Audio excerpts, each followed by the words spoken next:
Imagine a place where the sun never shines. A place where the silence is so heavy it hurts your ears. You are hundreds of feet underground, compressed by thousands of tons of rock. Your only connection to the living world is a narrow, twisting tunnel, or a single beam of light breaking through the water. Cave exploration, whether dry caving or cave diving, is one of the most dangerous pursuits on Earth. It is a battle not just against the elements, but against the mind, against panic, against the dark. Today, we are going to look at three of the most terrifying tragedies in the history of exploration. These are not just accidents, they are nightmares that became reality. From the tightest squeezes in England to the deceptive springs of Texas, this is the story of the worst cave deaths ever recorded.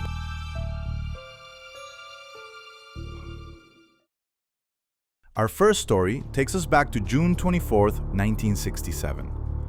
The location is the Yorkshire Dales in England, at a place called Mossdale Cavern. It was a Saturday, and a group of 10 young cavers arrived at the entrance. Their goal was ambitious. They wanted to explore the deeper sections of the cave system and map them out. To the group, this seemed like a calculated risk. The two leaders had explored this specific cave before, and their experience reassured the others. But Mossdale is not a welcoming place. It is notorious among cavers for its brutality. It is a labyrinth of extremely tight spaces, sharp rock, and wet tunnels.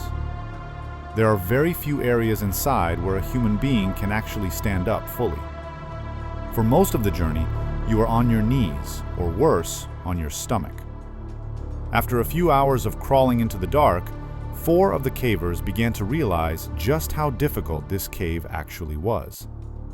Exhausted and uncomfortable, they made the decision to turn back and return to the surface. When they emerged, they noticed the sky was cloudy, but to them, nothing seemed out of the ordinary. They packed up their gear, unaware of the horror that was about to unfold below them. The remaining 6 cavers continued their descent. They pushed deeper and deeper until they reached a section known as the Far Marathon Passage. If you are claustrophobic, this is where you should look away. The Far Marathon Passage measured only 18 inches wide by 12 inches high. That is barely the width of your shoulders. To get through, you have to shuffle forward inch by inch, with rocks scraping your back and a small stream of cold water flowing along the bottom, soaking your chest. Down there, everything seemed to be going according to plan. But on the surface, the weather had turned. It started to rain. At first, it was just a typical shower, and the group who had already exited took cover. But the rain didn't stop. It intensified. The geology of the area meant that water on the surface drained rapidly into the cave system. The cavers inside, crawling through the Far Marathon Passage, began to notice the water level in the stream rising against their bodies. It happened quickly. When the water became alarmingly high, they realized they were in trouble. They decided to end the day's work and head back immediately. But they were deep inside, 3 long, grueling hours from the entrance. Meanwhile, the surface group saw something terrifying.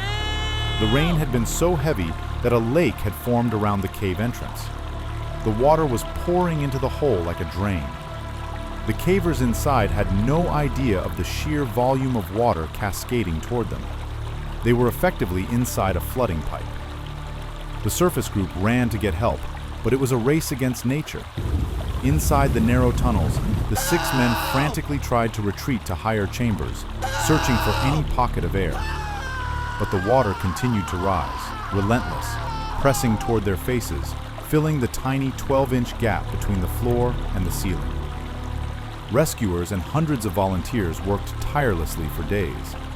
They built dams to divert the stream. They pumped oxygen into the rock fissures, hoping the men had found a safe air pocket. They did everything humanly possible. Unfortunately, the cave had claimed them. Every one of the 6 cavers drowned in the dark, trapped in the tight embrace of the stone. Our second story takes us to the other side of the world, to Mount Gambier in Australia. The date is May 28, 1973. A group of 9 expert divers had planned an expedition at a location known as the Shaft. This sinkhole is a geological wonder. From the surface, it looks like nothing, just a tiny opening in a field. But this small hole drops 20 feet down into a massive underwater cavern containing a crystal clear lake. The most striking feature of the shaft is the light. On a sunny day, a single powerful beam of sunlight shoots through the small opening, piercing the water and illuminating the cave floor deep below. For divers, this beam is their compass. As long as you can see the light, you know where the exit is. It serves as the ultimate orientation point. The group had a safety plan. Everyone agreed to stay within a maximum depth of 200 feet. This would ensure they remained in the main chamber, always within sight of that guiding beam of light. However, on the second day of the expedition, the plan changed. 4 of the divers plotted a different course. They wanted to explore the western section of the cave, aiming for a depth of 250 feet. If they succeeded, it would be a new depth record for the site. But this decision carried a hidden danger. In 1973, technical diving was in its infancy. These divers were using regular air cylinders, compressed air, rather than the mixed gas tanks modern deep divers use, like trimix/helium. Descending to 250 feet on regular air is incredibly dangerous due to a phenomenon called nitrogen narcosis. As you go deeper, the increasing pressure forces nitrogen into your bloodstream. It affects the brain almost exactly like alcohol. At that depth, you aren't just diving. You are diving while feeling severely drunk. Your judgment fades, your reaction time slows, and your perception of reality warps. To add to the risk, these men were experienced open water divers, but they were not experienced cave divers. The two disciplines are very different. They began their descent into the dark western section. As they went deeper, one experienced diver in the group felt the narcosis kicking in, the fuzzy thinking, the confusion. He recognized the danger immediately and turned back. Several others followed him to safety. But 4 divers kept going. They were determined to set the record. They wanted just a quick look before resurfacing. They reached the bottom, but in doing so, they triggered their own demise. There is a hazard in caves called silt. The floor of the cave was covered in layers of fine sediment that had settled there for centuries. When the 4 divers arrived, the turbulence from their fins stirred up this silt. Instantly, the crystal clear water turned into a thick brown cloud. It wasn't just dusty, it was like swimming in chocolate milk. Visibility dropped to 0, less than an arm's length. The beam of sunlight, their only reference point, was gone, blocked by the cloud of silt. At 250 feet deep, suffering from nitrogen narcosis, and now completely blind in the dark, they lost all sense of direction. They didn't know which way was up or down, let alone where the exit was. The group at the surface realized something was wrong when the bubbles stopped coming up in the right place. A few rescuers went back down to find them. They found a flashlight and a camera resting on the bottom, but no trace of the divers.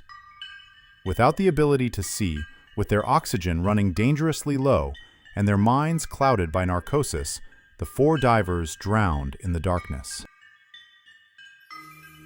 For our next story, we move to Texas. It is November 23, 1983. 2 students from Texas State University, Richard and Clark, are preparing to enter Jacob's Well. To the casual observer, Jacob's Well looks like a beautiful, harmless swimming hole. The opening is about 25 feet deep, and many tourists dive down to touch the bottom before swimming back up. But appearances are deceiving. That hole is actually the gateway to an extensive underwater cave system consisting of 4 distinct chambers. The first 2 chambers are relatively open and easy to navigate, but the 3rd chamber is different. It has a squeeze, a tight restriction that is difficult to pass through. If you manage to get through that, you enter the fourth chamber. And at the far edge of that room, there is a tiny tunnel, barely 2 feet in diameter. 2 years prior to this story, 2 other divers had died in that exact spot, trapped by a rock slide. Richard and Clark were good divers in open water, but they had 0 training in cave diving. They were trying to get their instructor certification, but they were skipping the crucial safety steps required for caves. Their own instructor, a man named Don, was a legend in the area. Don knew the dangers of Jacob's Well better than anyone because it had almost killed him. Years earlier, Don had tried to enter the fourth chamber. A gravel slide had trapped him in the tunnel. He was pinned. His tank ran empty. He had actually resigned himself to death.